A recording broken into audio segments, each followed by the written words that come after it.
കൂട്ടുകാർക്ക് നല്ലൊരു രാത്രി ആശംസിച്ചുകൊണ്ട് മാമ്പഴത്തിന്റെ പുതിയ വീഡിയോയിലേക്ക് സ്വാഗതം. നമുക്ക് നേരെ ഗൗരിയുടെ ശങ്കറിന്റെ നാളത്തെ നല്ലൊരു പ്രമോ വിശേഷം കണ്ടാലോ. അങ്ങനെ നാളത്തെ പ്രമോ വിശേഷം നമ്മൾ കാണുന്ന ഗൗരീനെ കമല ഒന്ന് ഉപദേശിക്കുന്നുണ്ട്.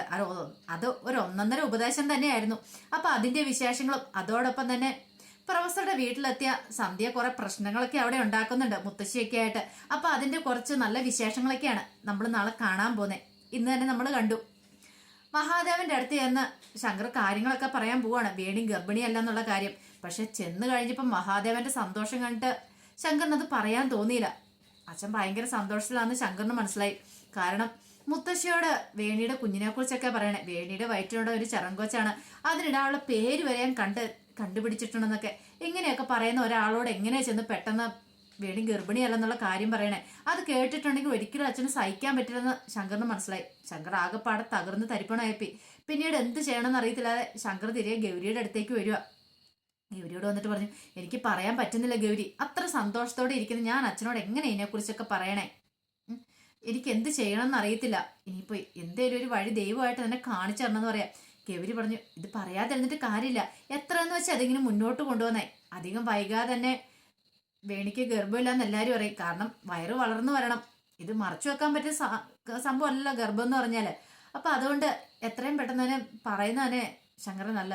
എന്നൊക്കെ പിന്നീട് എനിക്ക് പറയാം, എനിക്കെന്തോ ഇപ്പൊ പറയാൻ തോന്നില്ല. അച്ഛന്റെ ആ സന്തോഷം തല്ലിക്കെടുത്താൻ എനിക്ക് തോന്നില്ലെന്ന് പറയാം.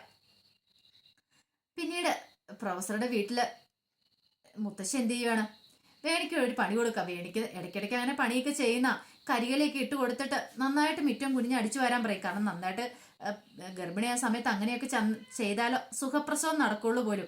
അപ്പൊ അതിനു വേണ്ടിയിട്ട് മുത്തശ്ശി എന്ത് ചെയ്യുക, വേണിനെ കൊണ്ട് മിറ്റം അടിപ്പിക്കുകയാണ്. അപ്പൊ കരിയിലേക്ക് ഇട്ടാക്കണം, നന്നായിട്ട് അടിക്കണം, കുനിഞ്ഞു നിന്ന് അടിക്കണം, എന്നാൽ മാത്രമേ നന്നായിട്ട് പ്രസവമൊക്കെ നടക്കുള്ളൂ. ഇന്നത്തെ കാലത്ത് പെൺപിള്ളേർക്ക് അതിനൊക്കെ ഭയങ്കര ബുദ്ധിമുട്ടാണ്, അതുകൊണ്ടാണ് ഈ സിസേറിയനൊക്കെ നടത്തുന്നത് എന്നൊക്കെ പറഞ്ഞ് മുത്തശ്ശി ഭയങ്കര ഉപദേശമാണ്. ഈ സമയം നന്ദിനിയമ്മ അടുത്തുണ്ടായിരുന്നു. അപ്പം വേണി ഇങ്ങനെ അടിച്ചു വാരിക്കൊണ്ടിരിക്കുക. വേണിക്ക് വല്ല കുലുക്കമുണ്ടോ? കാരണം വേണിയുടെ വയറ്റിൽ കുഞ്ഞില്ല എന്നുള്ള കാര്യം വേണിക്കറിയാം. ഈ സമയത്താണ് സന്ധ്യ അങ്ങോട്ട് വരണേ. അപ്പൊ സന്ധ്യ വന്നിട്ട് ചോദിച്ചു, അല്ല ഇതെന്താ വേണിക്കുഞ്ഞെ കാണിക്കണമെന്ന് ചോദിക്കുക. അല്ല ചേച്ചി, ഞാൻ മെറ്റോടിക്കുന്നത് വേണിക്കുഞ്ഞൊന്നും ചെയ്യണ്ടെന്ന് പറയണ. പെട്ടെന്ന് മുത്തശ്ശി ചോദിച്ചു, അതെന്താ ചെയ്താൽ കുഴപ്പം? അതെ, പ്രഗ്നന്റ് ആയിട്ടിരിക്കുന്ന സമയത്ത് ഈ ജോലികളൊന്നും ചെയ്യണ്ടെന്ന് പറയാം. നിനക്ക് എന്തറിയാം? അതെ, ഞാനും പ്രസവിച്ചിട്ടുണ്ട്, എനിക്ക് നന്നായിട്ട് അറിയാവുന്ന കാര്യമാണ്. ഈ സമയത്ത് പ്രഗ്നന്റ് ആയ സ്ത്രീകൾ ഇങ്ങനെയൊക്കെ ചെയ്യണം, എങ്കിലും സുഖപ്രസവം നടക്കുള്ളൂ എന്ന് പറയാം. അതൊക്കെ പണ്ട് കാലത്ത്, ഇപ്പോഴങ്ങനെയൊന്നുമില്ല. ഞാൻ വേണിക്കുഞ്ഞിനെ കൊണ്ട് ജോലി ചെയ്യാൻ സമ്മതിക്കില്ല എന്ന് പറയാം. മുത്തശ്ശി അന്നാ അതൊന്ന് കണ്ടിട്ട് തന്നെ കാര്യം, ഇവളെന്റെ മോളാണെങ്കിൽ ഇവളെ കൊണ്ട് ഞാൻ ചെയ്യിക്കുമെന്ന് പറയാം. സന്ധ്യ വെല്ലുവിളിക്കുക. സന്ധ്യ പറഞ്ഞു, അന്നാ ഇന്ന് കണ്ടു, ഞാൻ ഇപ്പൊ തന്നെ മഹാദേവൻ സാറിനെ വിളിച്ച് പറഞ്ഞിട്ടുള്ളൂ പറയാം. നന്ദിനിയൻ പറഞ്ഞു, ഒന്ന് നിർത്താവോ, ഒരു പ്രശ്നത്തിനും പോണ്ട. എന്റെ അമ്മേ, പേണി ചെയ്യണ്ട, പ്രശ്നം തീർന്നില്ലേ, ഇനി ഇതിന്റെ പേരിലൂടെ ഒരു വഴക്ക് വേണ്ടെന്ന് പറയാം. മുത്തശ്ശി പറഞ്ഞു, നന്ദിനി നീ ഇവളുടെ കൂടെ നിൽക്കരുത്, ഇവള് പറയുന്ന എല്ലാത്തിനും ഒപ്പം നിന്ന് തുള്ളലെന്ന് പറയാം. പെട്ടെന്ന് വേണി പറഞ്ഞു, സന്ധ്യ ചേച്ചി എന്തറിഞ്ഞിട്ടാ, ഞാൻ ചെയ്തോളാം, എനിക്ക് കുഴപ്പമൊന്നുമില്ല എന്ന് പറയണ. വേണിക്കുഞ്ഞെ, ഞാൻ ഒരു കാര്യം പറഞ്ഞേക്കാം, ഞാൻ പറയുന്ന കൂടെ അനുസരിച്ചാൽ മതി, അല്ല ഇപ്പൊ തന്നെ ഞാൻ സാറിനെ വിളിച്ച് കാര്യങ്ങളൊക്കെ പറയും. വേണി ആകെപ്പാട് ചുറ്റിപ്പോയി. അച്ഛനെ വിളിച്ച് പറഞ്ഞിട്ടുണ്ടെങ്കിൽ ഇനിയിപ്പൊ അത് മതി അടുത്ത പ്രശ്നം ഉണ്ടാക്കാൻ. അച്ഛനെങ്ങാനും തന്നോട് അങ്ങോട്ടെങ്ങാനും ചെല്ലാൻ പറഞ്ഞ് അതോടുകൂടി തീർന്നു. തന്റെ കള്ളത്തരങ്ങളൊക്കെ വിളിച്ചതാവും. ഇനിയിപ്പൊ എന്ത് ചെയ്യാൻ പറ്റും? അവസാനം മുത്തശ്ശിയോട്, മുത്തശ്ശി ഞാൻ പിന്നെ അടിച്ചോളാം, കുഴപ്പമില്ലെന്ന് പറഞ്ഞിട്ട് വേണി അങ്ങോട്ട് കയറിപ്പോണം. മുത്തശ്ശിക്ക് സങ്കടം അങ്ങ് ദേഷ്യം അങ്ങോട്ട് വന്നു, സഹിക്കാൻ പറ്റിയില്ല. ആ കൂടെ സന്ധ്യ അങ്ങോട്ട് കയറിപ്പോയി. അപ്പൊ നന്ദിനിയമ്മയോട് പറഞ്ഞു, കണ്ടില്ലേ, ഇങ്ങനെ പോയിട്ടുണ്ടെങ്കിൽ അധികം വൈകാതെ തന്നെ ഇവളെ ഞാൻ ഇവിടെ നിന്ന് അടിച്ചു ഓടിക്കും, കണ്ടോ? നോക്കാൻ വന്നേക്കുന്ന ഒരുത്തി, അവൾക്ക് വല്ലതും അറിയാവോ? ആകെപ്പാടെ കുറച്ച് വെച്ചുണ്ടാക്കി കൊടുക്കാൻ മാത്രമേ. ഞാനും കുറെ പ്രസവിച്ച എനിക്കും അറിയാം കാര്യങ്ങളൊക്കെ. അവളുടെ വിചാരം അവൾക്ക് മാത്രം എല്ലാം അറിയാവുന്നുള്ളെന്ന്. ഒരു ഹോം നേഴ്സ് വന്നേക്കുന്നു, ഇവൾക്ക് ഇത് എവിടുന്ന് വന്നാ? പറഞ്ഞിട്ട് കാര്യമില്ല, മഹാദേവൻ പറഞ്ഞു വിട്ടാലേ ഇങ്ങനെയൊക്കെ വരുവുള്ളെന്ന് പറയാം. നന്ദിനിയും പറഞ്ഞു, എൻ്റെ അമ്മേ ഒന്ന് പതുക്കെ മിണ്ടായിരിക്കുക. ഇനിയിപ്പൊ ഇതെങ്ങാനും മഹാദേവന് ചെവി കേട്ടിട്ടുണ്ടെങ്കിൽ പിന്നെ അത് മതി ഇനി അടുത്ത പ്രശ്നം ഉണ്ടായിട്ട്. എന്ത് പ്രശ്നം? ഞാൻ എൻ്റെ വീട്ടിലാ പറയണേ, ഞാൻ അവരുടെ വീട്ടിലേക്ക് ചെന്നില്ലല്ലോ, പിന്നെ എന്താ കുഴപ്പമെന്ന് ചോദിക്കാം. മതിമേ, നിർത്ത്. വേണിമോളെ നമുക്ക് അറിയാവുന്ന ആണല്ലോ, സാരമില്ല, ഇനിയും സമയമുണ്ടല്ലോ, കുഴപ്പമില്ല എന്ന് പറയണം. മുത്തശ്ശി പറഞ്ഞു, നന്ദിനി നീയാ എല്ലാത്തിനും ഇങ്ങനെ വളം വെച്ച് കൊടുക്കുന്ന കേട്ടോ, ഞാൻ പറഞ്ഞില്ല എന്ന് വേണ്ടെന്ന് പറഞ്ഞ് ദേഷ്യപ്പെട്ട് മുത്തശ്ശി അങ്ങോട്ട് അകത്തേക്ക് കയറി പോവാണ്. പിന്നീട് ഗൗരി നേരെ കമലയുടെ അടുത്തേക്കില്ല. കമല ഫുഡൊന്നും കഴിച്ചിട്ടില്ല. കമലയുടെ അടുത്തില്ല, എന്താ കമലയുടെ അടുത്ത് ഫുഡ് കഴിക്കാത്തെന്ന് ചോദിക്കുക. എനിക്ക് വിശക്കുന്നില്ല ഗൗരി. അത് പറഞ്ഞിട്ട് കാര്യമില്ല, എത്രമാത്രം മെഡിസിൻ കഴിക്കുന്നതെന്നറിയോ? ഈ സമയത്ത് നന്നായിട്ട് ഫുഡ് കഴിക്കണം. ഫുഡ് കഴിച്ചാലോ ആരോഗ്യം വരുള്ളൂ. മെഡിസിൻ കഴിക്കുമോ, ഫുഡ് കഴിച്ചില്ലേ ശരീരം തളർന്നു പോയില്ലേ?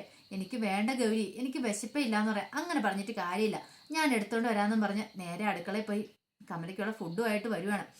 ഫുഡുമായിട്ട് വന്നിട്ട് പറഞ്ഞു, എന്നാൽ കമലെടുത്ത് കഴിക്കുക, എനിക്ക് വേണ്ടാന്ന് പറയണം. എന്നാൽ ശരി, ഞാൻ വാരി തരാമെന്ന് പറഞ്ഞുകൊണ്ട് ഗൗരി എന്ത് ചെയ്യാണ്, കമലയ്ക്ക് കുഞ്ഞു പിള്ളേർക്ക് വാരി ഊട്ടുന്ന പോലെ വാരി കൊടുക്കുക. ഈ സമയത്ത് ഗൗരിയുടെ മുഖം വല്ലാതിരിക്കുന്ന കണ്ടു. പെട്ടെന്ന് കമല ചോദിച്ചു, ഗൗരി നിനക്ക് എന്ത് പറ്റിയെന്ന് ചോദിക്കുക. ഒന്നുമില്ല, എന്നോട് കള്ളത്തരം പറയണ്ട, നിന്റെ മനസ്സിൽ എന്തോ ഒരു ബുദ്ധിമുട്ടുണ്ട്, എന്താണ് എനിക്ക് തുറന്നു പറ. ശങ്കറുമായിട്ട് നീ എന്തെങ്കിലും വഴക്കുണ്ടാക്കിയോ? ഇല്ല കമലെടുത്തി, പിന്നെ എന്താ കുഴപ്പം? അതെ, ആ ധ്രുവന്റെ കാര്യം ഓർത്തിട്ടാ. ധ്രുവന്റെ കാര്യമോ? അതെ, ധ്രുവൻ മരിച്ചിട്ടില്ല കമലെടുത്തി എന്ന് പറയണേ. ഇത് കേട്ടതും കമലയിൽ ഒരു ഞെട്ടലുണ്ടായി. ഇതെന്താ ഗൗരി നീ പറയണേന്ന് ചോദിക്കാം. സത്യ കമലെടുത്തി ഞാൻ പറഞ്ഞേ, ധ്രുവൻ മരിച്ചിട്ടില്ല. ഇപ്പൊ ശങ്കർ ധ്രുവനെ കുറിച്ച് അറിഞ്ഞിരിക്കുന്നു. എനിക്ക് വല്ലാത്ത ഭയവാ, ഇനിയിപ്പോ ആ ധ്രുവനെ അന്വേഷിച്ച് പോകുമെന്നൊക്കെ. അത് ഓർത്തിട്ട് എന്റെ സമാധാനം പോയി. കമലടുത്തേക്ക് അറിയാലോ, ഇപ്പോഴാണ് ഞാൻ സ്വസ്ഥതയോടെ ഒന്ന് ജീവിക്കാൻ തുടങ്ങിയത്. ശങ്കർ ഒരു പക്ഷേ ധ്രുവനുമായിട്ട് ഏറ്റുമുട്ടാൻ പോയിട്ടുണ്ടെങ്കിൽ എന്തേലും സംഭവിച്ചാൽ എനിക്ക് എന്റെ ശങ്കറിനെ നഷ്ടപ്പെടും. ധ്രുവനൊന്നും പോവാനില്ല, പക്ഷെ എന്നെ സംബന്ധിച്ച് അങ്ങനെയല്ല. അതൊക്കെ ഓർത്തിട്ട് എനിക്കൊരു സമാധാനം കിട്ടുന്നില്ല എന്ന് പറയണം. പെട്ടെന്ന് കമൽ പറഞ്ഞു, ഇതാണോ പ്രശ്നം? ഇതിനൊരു പരിഹാരം ഉണ്ടെന്ന് പറയണം. എന്ത് പരിഹാരം? അതെ, ഇപ്പൊ ധ്രുവന്റെ ചിന്തകളൊക്കെ ശങ്കറിന്റെ മനസ്സിൽ നിന്ന് കാണാം, അത്രയല്ലേ ഉള്ളൂ. അതൊക്കെ ശരി തന്നെയാ, പക്ഷെ എനിക്ക് എന്ത് ചെയ്യണം എന്നറിയത്തില്ല. അതൊക്കെ മനസ്സിൽ നിന്ന് ആ ചിന്തകളൊക്കെ മാറ്റിയെടുക്കണം, ഒരേ വഴിയുള്ളൂ. നീ ഗർഭിണിയായ മതി എന്ന് പറയണേ. നിനക്കൊരു കുഞ്ഞുണ്ടെങ്കിൽ ഈ പ്രശ്നങ്ങളെല്ലാം മാറിക്കിട്ടൂന്ന് പറയാണ്. കുഞ്ഞുണ്ടെങ്കിൽ അതെ, ധ്രുവനെ കുറിച്ചുള്ള ചിന്തകളൊക്കെ മാറും. കാരണം ജീവിക്കണം എന്നുള്ള ആഗ്രഹം വരും. കുഞ്ഞുങ്ങളുടെ ജീവിതത്തിലേക്ക് വന്നു കഴിയുമ്പോൾ പ്രഗ്നന്റ് ആയി കഴിഞ്ഞിട്ടുണ്ടെങ്കിൽ ഒരു കാരണവശാലും ഇതുപോലെ ആപത്തിലേക്കൊന്നും പോയി ചാടാതെ സ്വയം നോക്കൂന്ന് പറയാണ്. അപ്പൊ അതിന് എത്രയും വേണം നീ പ്രഗ്നന്റ് ആവണമെന്ന് പറയാം. ഇത് കേട്ടതും ഗൗരിക്ക് തോന്നി, ശരിയാ കമലടുത്ത് പറഞ്ഞ കാര്യം ശരിയാ. ഒരു പക്ഷേങ്കില് ഇതിനുള്ള ശാശ്വത പരിഹാരം ഇനിയിപ്പോൾ അത് മാത്രമായിരിക്കും. താൻ പ്രഗ്നന്റ് ആണെന്ന് അറിഞ്ഞിട്ടുണ്ടെങ്കിൽ ശങ്കറിന് ഇമാതിരി പയ്യാവേലി കേസുകളൊന്നും പിടിക്കാൻ പോവില്ല, ധ്രുവന്റെ പുറകെയൊന്നും പോവില്ല. ആ നല്ല കാര്യമാണെന്ന് ഗൗരിക്കും തോന്നി. പിന്നീട് ശങ്കർ വൈകുന്നേരം മുറിയിലേക്ക് വന്ന് ഇപ്പം ഗൗരി ഇങ്ങനെ ആലോചിച്ചുകൊണ്ടിരിക്കുവായിരുന്നു. ശങ്കർ വന്നിട്ട് എന്ത് പറ്റി, വല്ലാത്തൊരു ആലോചനയാണെന്ന് ചോദിക്കുകയാണ്. ഒന്നുമില്ല, എന്തോ കാര്യമുണ്ട്, എന്നാലും പറ. അല്ല, ഞാൻ അച്ഛനെ കുറിച്ച് ആലോചിക്കുമായിരുന്നു. അച്ഛന് എത്രമാത്രം ആഗ്രഹമായിരുന്നു കമലടുത്ത് പ്രഗ്നന്റ് ആണെന്ന് പറഞ്ഞപ്പോൾ ആ കുഞ്ഞിനെ കുഞ്ചിക്കാന്ന് ഓർത്തിരുന്നു. പക്ഷെ അതിനെ കിട്ടിയില്ല. അവസാനം ഞാൻ പ്രഗ്നന്റ് ആണെന്ന് കള്ളം പറഞ്ഞു, അതും ആയില്ല. ഇപ്പം ആണ്ട് വേണിയാണ്ട് വീണ്ടും കള്ളം പറഞ്ഞിരിക്കുന്നു. അച്ഛൻ ഓരോ തവണ അച്ഛനാവാനായിട്ട് കൊതിച്ച് എത്രമാത്രം കാത്തിരിപ്പോൾ ഒരു കുഞ്ഞിക്കാല് കാണാൻ വേണ്ടിയിട്ട്. അതിപ്പോൾ അവിടെയാണെങ്കിലും ഇവിടെയാണെങ്കിലും എവിടെയാണോ അച്ഛനൊരു കുഞ്ഞിനെ കൊഞ്ചിക്കണമെന്ന് ഭയങ്കര ആഗ്രഹമുണ്ട്. എത്രയോ കാലത്തെ ആഗ്രഹമാണ്.